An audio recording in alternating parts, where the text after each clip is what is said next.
Behind the curtain. The untold stories of Motown legends. Tony Turner story. Chapter 1. Beginnings in the music industry. From humble beginnings to the heart of Motown. Tony Turner was born in a small, sleepy town that seemed miles away from the glittering lights of the music industry. His childhood was filled with the soulful sounds of his mother's radio, which played everything from gospel to the latest Motown hits. Little did he know that his love for this music would eventually propel him to the very heart of Motown, working with some of the biggest stars in the world. A ticket to the show. Tony's journey to Motown wasn't a straight path. It began with a string of odd jobs that seemed to have little to do with music. From selling hot dogs at a local baseball stadium to working as a janitor at a nearby high school, Tony did it all. But it was his charm, quick wit, and undeniable knack for turning any situation into a dramatic spectacle that set him apart.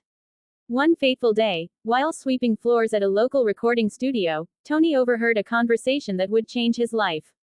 The studio manager was in a panic. The Supremes were coming to town, and their usual road manager had fallen ill.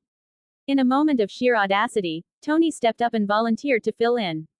He had no experience, but he had charisma, and sometimes, that's all you need. The Supremes. A baptism by fire. Tony's first gig with the Supremes was nothing short of chaotic. Picture this. A young, green Tony Turner trying to keep up with Diana Ross, Mary Wilson, and Florence Ballard. The Supremes were at the height of their fame, and their schedules were insane. They were performing to sold-out crowds, dodging hordes of screaming fans, and juggling media appearances. From the moment he stepped into the whirlwind world of the Supremes, Tony knew he was in for a ride. Diana Ross, with her larger-than-life personality, had a penchant for drama that could rival any soap opera. Mary Wilson was the calm in the storm, but even she had her moments of diva behavior. And Florence Ballard, with her powerhouse voice, was the heart and soul of the group, though she often found herself in the middle of the drama.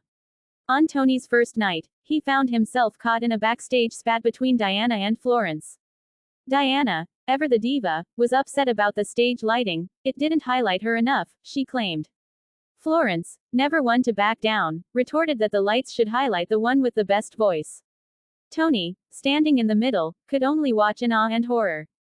Somehow, he managed to defuse the situation with a joke, earning a grudging respect from both ladies. The Temptations. Twice the trouble. Just as Tony was getting the hang of managing the Supremes, he was thrown into the mix with the Temptations. If he thought dealing with 3 divas was tough, handling 5 was a whole new level of madness. The Temptations were smooth on stage but off stage. They were a mix of egos, personalities, and endless antics. Eddie Kendricks and David Ruffin were the ringleaders of the chaos. Eddie, with his falsetto voice and charming smile, could sweet-talk anyone into anything, including some questionable escapades. David, on the other hand, was a wild card. His temper was legendary, and his antics kept Tony on his toes. One memorable night, after a particularly rowdy show, David decided he wanted to take the stage back, hours after the concert had ended. High on adrenaline and maybe a few too many drinks, he stormed back into the empty auditorium, demanding to perform an encore for the cleaning crew. Tony, scrambling to prevent a full-blown scandal, managed to coax him back with the promise of a private audience at the hotel bar. It was moments like these that tested Tony's patience and honed his crisis management skills. Gossip, scandals, and survival. Working with Motown's finest wasn't just about managing schedules and performances, it was about navigating a minefield of gossip, scandals, and internal rivalries. Tony became the go-to person for the juiciest stories and the one who could spin a scandal into a mere misunderstanding. There was the time when rumors spread about an affair between one of the Supremes and a high-profile politician. Tony's job was to squash the gossip before it reached the press. He concocted a story about the politician simply being a fan who admired the group from afar. It was a flimsy cover, but it worked. The scandal was averted, and Tony earned a reputation as the fixer. A star is born. Through all the drama, Tony's star was rising. He had gone from a janitor to one of the most trusted figures in the Motown machine. His ability to handle the divas, the dramas, and the endless chaos made him an indispensable part of the team. He wasn't just managing the stars, he was becoming one in his own right, known for his wit, his stories, and his uncanny ability to survive the messiest situations. Tony Turner's beginnings in the music industry were anything but ordinary. They were filled with drama, gossip, and a fair share of shade. But through it all, Tony remained unflappable, turning every chaotic moment into a story worth telling. And this was just the beginning. The real drama was yet to come. Chapter 2. Life with the Supremes. A baptism by fire. Tony Turner's first official day as the road manager for the Supremes was, in his own words, like being thrown into a tornado with a blindfold on. He had barely settled into his makeshift office, a cramped corner of the tour bus, when Diana Ross stormed in, demanding to know why her favorite brand of mineral water was not stocked. Tony, armed with nothing but a clipboard and a can-do attitude, promised her he'd fix it immediately. Little did he know, this was just the beginning of the endless list of demands and crises he'd have to juggle. The diva dynamics. Working with the Supremes meant understanding the unique dynamics of Diana Ross, Mary Wilson, and Florence Ballard. Each had her quirks, her strengths, and her moments of sheer diva behavior. Diana, the undeniable star, was both magnetic and mercurial. One minute she could charm the pants off a room full of reporters, and the next, she'd be in a fit over a misplaced costume. Tony quickly learned that the key to managing Diana was flattery and swift action. She loved being the center of attention, and Tony became adept at smoothing her feathers with a mix of compliments and immediate solutions. One particularly memorable incident involved Diana's insistence that her microphone wasn't sparkling enough. Tony spent the better part of a night gluing rhinestones onto the mic, only for Diana to change her mind and decide she preferred it plain. It was all part of the job. Mary Wilson was the peacekeeper of the group, often stepping in to calm tensions between Diana and Florence. Mary's elegance and poise were a stark contrast to the chaos that often surrounded the group. Tony admired her ability to stay composed, even when the tour bus broke down in the middle of nowhere or when a wardrobe malfunction threatened to ruin a performance. But even Mary had her moments. Tony once found her backstage, fuming over a botched hairstyle. He spent an hour trying to calm her down, only to discover she'd fixed the issue herself in 5 minutes flat. "You're just here for moral support," she teased him, and Tony couldn't help but laugh. Florence Ballard, with her powerful voice and vibrant personality, was the heart of the group. She had a wicked sense of humor and was often the one to lighten the mood with a well-timed joke. However, Florence also had her struggles, particularly with the pressures of fame. Tony became a confidant for her, someone she could vent to about the industry's demands. One night, after a particularly grueling performance, Florence confessed to Tony her fears about being overshadowed. Tony assured her that her voice was what made the Supremes legendary, and she should never forget that. It was moments like these that solidified their bond. The show must go on. Touring with the Supremes was an endless adventure, filled with both glamorous highs and dramatic lows. Tony's job was to ensure that, no matter what happened behind the scenes, the show would go on flawlessly. This often meant dealing with last-minute costume changes, unexpected technical issues, and the occasional tantrum. One particularly chaotic night, just as the curtain was about to rise, Diana discovered that her dress had a rip. Panic ensued. Mary tried to calm her down while Florence offered to switch dresses. Tony, thinking on his feet, grabbed a roll of duct tape and some sequins. He patched up the dress so skillfully that the audience never suspected a thing. Diana, impressed and relieved, gave him a rare, genuine smile. "You saved the day, Tony," she said, and Tony felt like he could conquer the world. Gossip and scandal. Of course, life with the Supremes wasn't all about managing performances. There was also a fair share of gossip and scandal. The press was always hungry for a story, and Tony often found himself at the center of it, either quelling rumors or, on occasion, strategically feeding them to keep the group in the spotlight. There was the time a rumor started circulating that Diana and Mary were feuding over a love interest. The tabloids had a field day, and Tony had to step in to control the narrative. He organized an impromptu photo shoot, capturing the ladies laughing and having a grand time together. The photos were splashed across the papers the next day, effectively squashing the feud rumors. "Never let the truth get in the way of a good story," Tony would joke, though he knew the importance of maintaining a positive public image. The messy truth. Despite the glamour, the life of a Supreme was far from perfect. The constant touring, the pressure to maintain their image, and the internal conflicts took a toll on all of them. Tony often found himself playing the role of therapist, mediator, and friend. He kept their secrets, smoothed over their conflicts, and sometimes, just listened when they needed to vent. One of the messiest incidents Tony had to navigate involved a rival group spreading rumors about the Supremes lip-syncing during their performances. The accusation struck at the heart of their credibility. Tony. Chapter 3. The Temptations Experience. Double the trouble. If managing the Supremes was like handling a tornado, then taking on the Temptations was like wrestling a hurricane. Tony Turner had barely caught his breath from the whirlwind that was Diana Ross and company when he found himself knee-deep in the chaos that came with the Temptations. 5 men, each with a larger-than-life personality, and a penchant for mischief meant Tony had his work cut out for him. Eddie Kendricks and David Ruffin were the undisputed stars of the show, but their dynamic was anything but harmonious. Eddie, with his silky falsetto and smooth demeanor, often found himself at odds with David, whose raw charisma and unpredictable behavior could ignite a room or tear it apart in equal measure.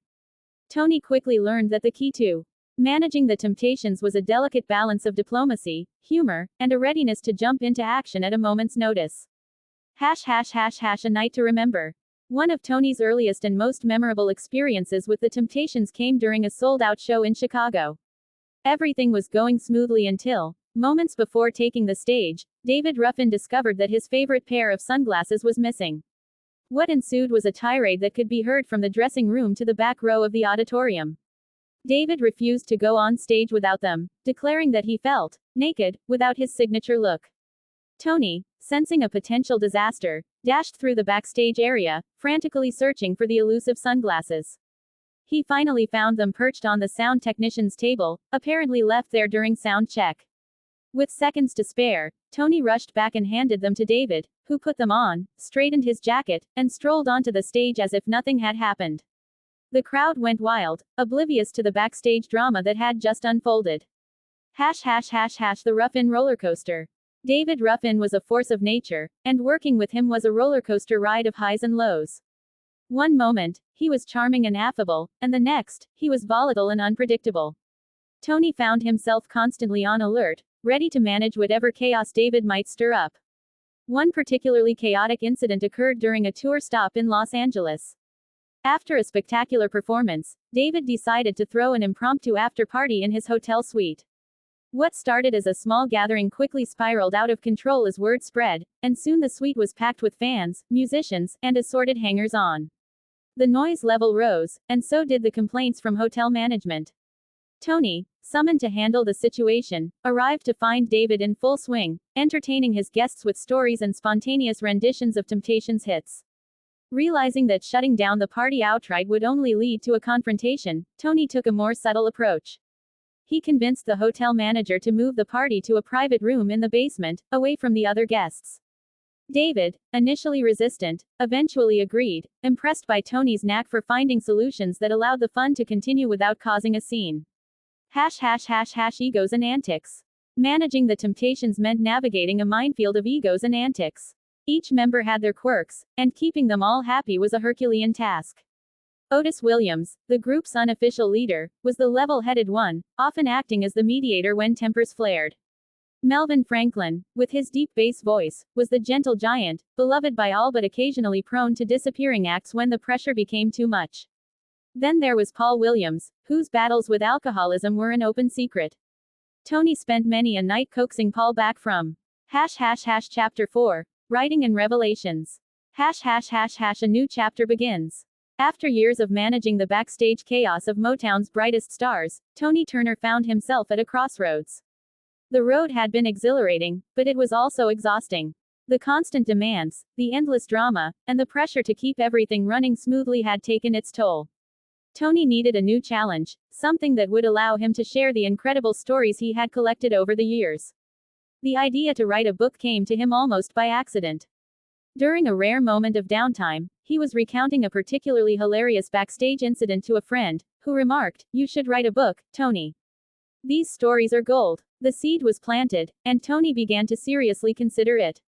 After all, he had a treasure trove of anecdotes, scandals, and behind-the-scenes drama that fans would eat up. All That Glittered. Tony's first book, All That Glittered, The Tales of the Supremes and Motown, was a no-holds-barred, tell-all account of his years with the Supremes. Writing it was both cathartic and challenging. He wanted to capture the essence of what it was like to be in the eye of the Motown storm, the glamour, the chaos, the heartbreak, and the joy. The process of writing was an adventure in itself. Tony set up a makeshift office in his apartment, surrounded by old tour schedules, photos, and stacks of notes he had scribbled down over the years. He would often find himself laughing out loud as he relived some of the more outrageous moments. There was the time Diana Ross insisted on a complete set change because the color of the backdrop clashed with her dress, or when Florence Ballard brought the house down with an impromptu rendition of People at a backstage party. Tony didn't hold back in the book. He wrote with the same candidness and humor that had helped him survive the madness of touring with Motown's finest. He recounted the diva demands, the backstage brawls, and the tender moments that never made it to the public eye. The result was a raw, honest, and often hilarious glimpse into the world of the Supremes. # reaction and controversy. When All That Glittered hit the shelves, it caused an immediate stir. Fans and critics alike devoured the book, and it quickly became a bestseller. Tony's candid storytelling and knack for drama made it a hit, but it also ruffled a few feathers. Some former colleagues and artists felt he had gone too far, airing dirty laundry that was best left hidden. Diana Ross, in particular, was not pleased. She publicly dismissed the book as sensationalized fiction, but behind the scenes, she was fuming. Tony had anticipated some backlash, but he stood by his account. "I didn't write it to make friends," he said in an interview. "I wrote it to tell the truth, or at least my truth." Mary Wilson, on the other hand, took it in stride. She found the book amusing and appreciated Tony's honesty, even if it was a bit exaggerated at times. Florence Ballard's family was more divided, with some members feeling it brought her struggles to light in a way that was both respectful and poignant, while others felt it was too personal. # Deliver Us from Temptation. Encouraged by the success of his first book, Tony turned his attention to his experiences with the Temptations. Deliver Us from Temptation. The Tragic End. # Chapter 5. Legacy and Lasting Impact. # Reflecting on a whirlwind career. Tony Turner often found himself reflecting on the wild ride that had been his career. From managing the chaos backstage with the Supremes and the Temptations to becoming a best-selling author, his life had been nothing short of extraordinary. The stories he had collected and shared were more than just entertainment, they were a testament to the human spirit, resilience, and the sheer power of music. # The Heart of Motown. Tony's contributions to Motown went beyond his roles as a manager and author. He had become an integral part of the label's history, a behind-the-scenes hero whose efforts helped maintain the magic that audiences experienced on stage. His books provided an unfiltered glimpse into the lives of some of the most iconic artists of the era, and his storytelling preserved their legacies for future generations. One of Tony's favorite memories was the annual Motown reunion, where past and present members of the Motown family would come together to celebrate their shared history. At these gatherings, Tony was often the center of attention, regaling the crowd with stories that had everyone in stitches. He was more than just a manager or a writer, he was a keeper of the Motown flame. # Teaching the next generation. Tony's impact extended into the academic world as well. Universities and music schools frequently invited him to speak about his experiences. He delivered lectures on music history, the dynamics of managing high-profile artists, and the evolution of the music industry. Students were captivated by his first-hand accounts and the candid, often humorous way he presented them. One of his most popular lectures was titled, The Art of Managing Divas, where he shared tips and anecdotes about handling the larger-than-life personalities of stars like Diana Ross and David Ruffin. The students hung on his every word, eager to learn from someone who had been in the trenches and come out the other side with wisdom and a smile. # A touch of drama. Even in his later years, Tony couldn't escape the drama that seemed to follow him. During a book signing event for Deliver Us from Temptation, a former Motown executive publicly challenged some of the stories in the book. The confrontation, caught on camera, quickly went viral. Tony, ever the showman, handled it with his trademark wit. "Everyone has their version of the truth," he quipped, "but mine just happens to be the most entertaining." The incident only served to increase his popularity. Fans appreciated his honesty and his ability to navigate controversy with grace. Tony understood that the world of showbiz was as much about the spectacle as it was about the truth, and he played his part to perfection. # Personal reflections. Through it all, Tony remained grounded. His journey had taught him invaluable lessons about life, love, and perseverance. He often thought back to the early days, sweeping floors at a recording studio, never imagining that he would one day be at the center of the Motown universe.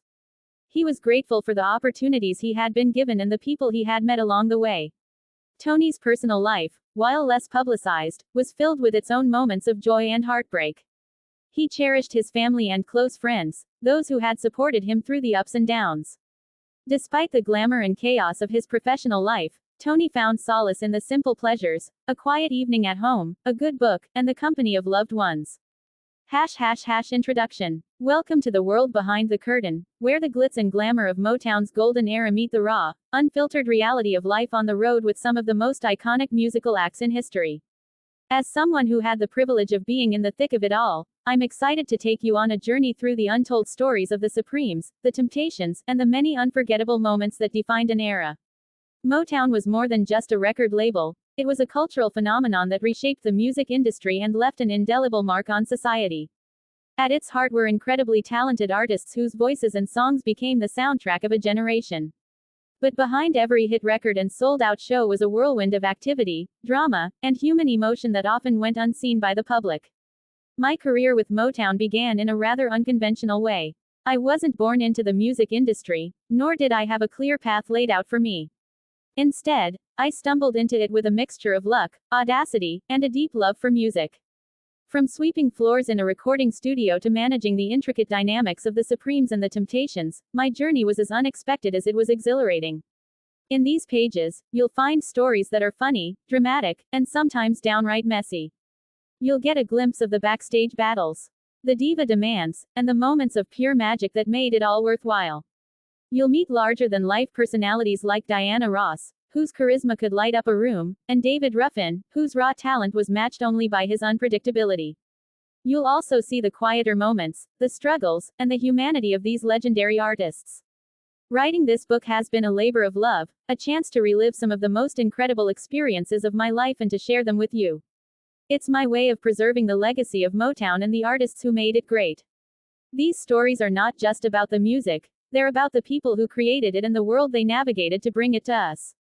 Whether you're a die-hard fan of Motown or someone discovering this magical era for the first time, I hope these tales will entertain, enlighten, and inspire you. The journey you're about to embark on is filled with laughter, tears, and a whole lot of heart. It's a journey through a time when music had the power to change the world and the people who made it were larger than life.